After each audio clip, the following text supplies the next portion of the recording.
की, भारत माता की। आज के सभागार में उपस्थित हमारे बीच मुख्य वक्ता के रूप में जो आज आपकी बात भी रखने वाले हैं और इनकी बात सुनने भी वाले हैं, हमारे पूर्व मुख्यमंत्री, हमारे पूर्व प्रदेश अध्यक्ष नेता प्रतिपक्ष श्री जयराम ठाकुर जी, मेरे बड़े भाई, जब पार्टी के महामंत्री थे हमने उनके सानिध्य में काम सीखा। त्रिलोक जम्वाल जी अब विधायक है, विधायक जे.आर. कटवाल जी, जिला अध्यक्ष किशन लाल चंदेल जी, बेलीराम टेगोर जी, सोहन सिंह कटवाल जी, विमला देवी जी, मान सिंह दिमान जी, शैलजा शर्मा जी, राम प्रकाश जी, दिनेश चंदेल जी, अमरनाथ जी और सम्मानित मंच और सभी जिनका मैं नाम नहीं ले पाया उनसे मैं क्षमा प्रार्थी हूं। आज का जो विषय है जो पार्टी ने भेजा है, जैसे कि आपने देखा होगा कि भीमराव अंबेडकर जी के सम्मान समारोह में पूरे भारतवर्ष में कार्यक्रम चल रहे हैं और इसी उपलक्ष्य में प्रदेश में भी विभिन्न कार्यक्रमों का आयोजन किया जा रहा है। इसी कड़ी में आज जिला बिलासपुर का ये कार्यक्रम है और जिला बिलासपुर में हम अंबेडकर जी को श्रद्धांजलि भी देते हैं और साथ में उनके बनाए संविधान को नमन भी करते हैं। सभी वक्ताओं ने मेरे से पूर्व जो है वो सारे जो है बिंदु लगभग रख लिए हैं और आने वाले सत्र में जयराम ठाकुर जी भी आपके साथ ये बिंदु रख लेंगे।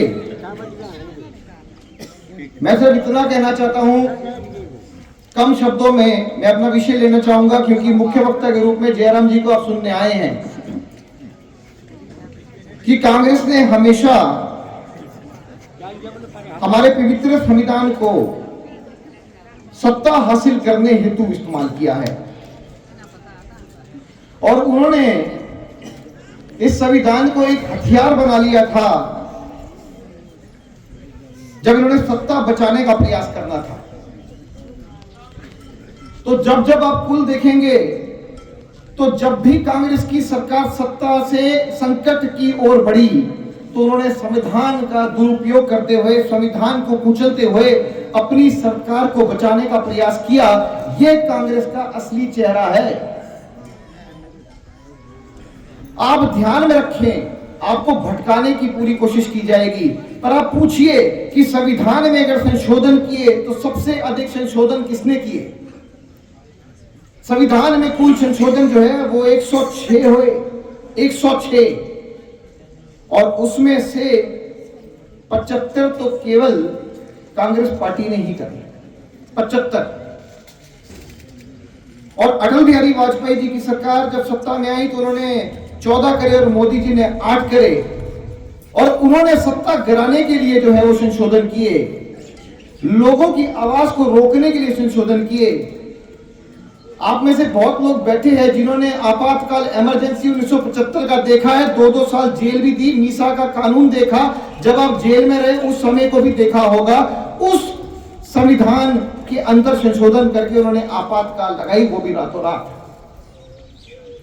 और वो कांग्रेस सरकार जो है आज पूरे देश भर में अंबेडकर जी के हितैषी बने हैं। संविधान की पुस्तक लेकर, एक लाल किताब लेकर जगह जगह जाके ढंढोरा पीट रहे हैं कि हम जो है संविधान के पुजारी हैं, हम उसके जो है प्रेमी हैं। ऐसा नहीं है, ये तो छल कपट और झूठ बोलने वाली पार्टी है। आप आज चले जाइए, अपने आंकड़ों से भी झूठ बोल देंगे। और जो संशोधन जो है मोदी सरकार जी ने करे वो किस लिए करे? महिलाओं को 33% आरक्षण देने के लिए किए। और आप यहाँ बैठे हैं, बड़ी जल्द आप विधानसभा में भी होंगे, यही 33% जो आरक्षण लगेगा और इसमें जो है शक्ति बढ़ाई, यही सपना जो है अम्बेडकर जी का था।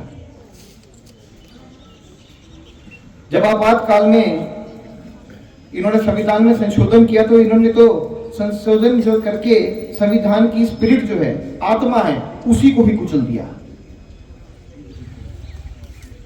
संविधान की भावना है कि सबके लिए एक जैसी नागरिक संहिता हो, जिसको हम कहना चाहेंगे सेक्युलर सिविल कोड। हम बात करते हैं सेक्युलर सिविल कोड की, सीएए की। हम समान कानून मांग रहे हैं कि एक व्यक्ति को अगर किसी ने दोषी ठहराया है, किसी कोर्ट ने दोषी ठहराया है, तो उसको वही सजा मिले। और हिंदुस्तान के अंदर, भारतवर्ष की भूमि के अंदर जो व्यक्ति रहता है तो उसी को वही सजा मिले। तो सीएए को हम बढ़ावा दे रहे हैं और इसी के लिए संशोधन किया। तो प्रधानमंत्री मोदी जी, अटल जी ने जो है वो जनहित और देश हित में संशोधन किए। और इन्होंने तो अनुच्छेद 356 है एक, उसका प्रयोग करके 88 बार जो है प्रदेशों की सरकारें गिरा दी, केवल मात्र कांग्रेस ने अपनी सरकार बचाने के लिए। अब उत्तराखंड राज्य है हमारे साथ, लगता है भारतीय जनता पार्टी की सरकार वहां पे स्थापित है और वहां पे जो है वो सेक्युलर सिविल कोड जो है, यानी समान नागरिकता संहिता, उसको लागू कर दिया है और डंके की चोट पे कर दिया है।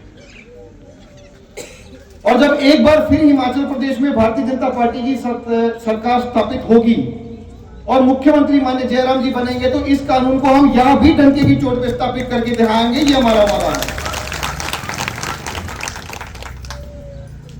ये भारतीय जनता पार्टी का ध्येय है, ये टूटता नहीं है, ये बढ़ता ही चला जाता है।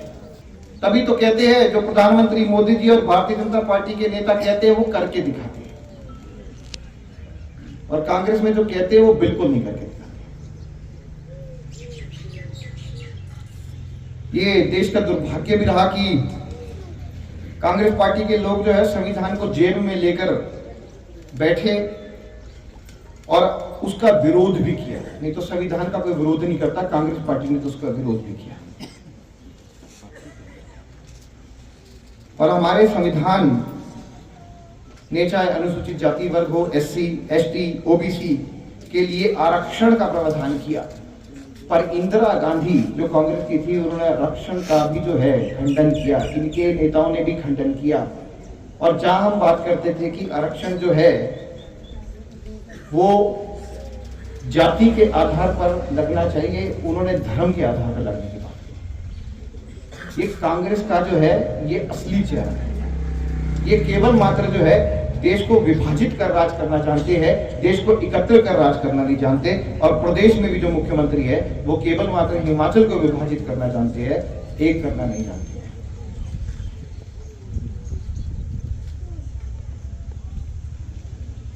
लेकिन राजनीतिक खेल जो है लगातार कांग्रेस खेलती रही